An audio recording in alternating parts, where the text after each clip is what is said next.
টানা বৃষ্টিতে রাজধানীর গুরুত্বপূর্ণ সড়কগুলোতে দেখা দিয়েছে জলাবদ্ধতা। বনানী, বিজয় সরণি, ধানমন্ডি 27 নম্বর, নিউ মার্কেট, মিরপুরের বিভিন্ন সড়ক তলিয়ে গেছে। সকালে রাস্তায় নেমে ভোগান্তিতে পড়েন অফিসগামী মানুষ ও স্কুল কলেজগামী শিক্ষার্থীরা।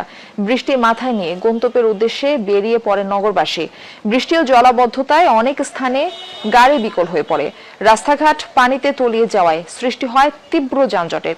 এদিকে বৈরী আবহাওয়ার কারণে অনেক স্কুলের পরীক্ষা স্থগিত করা হয়েছে। আবহাওয়া অফিস জানিয়েছে আগামী 48 ঘন্টা ভারী থেকে অতি ভারী বর্ষণ হতে পারে।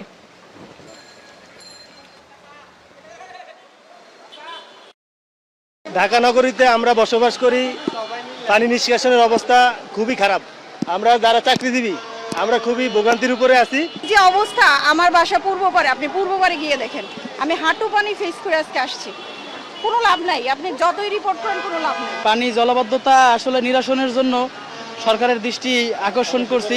আজকে দুপুর 12টা থেকে পরবর্তী 24 ঘন্টার জন্য রংপুর, রাজশাহী, ময়মনসিংহ, সিলেট, ঢাকা ও চট্টগ্রাম বিভাগের কোথাও কোথাও ভারী থেকে অতি ভারী বর্ষণে সতর্ক সংকেত জারি করা হয়েছে।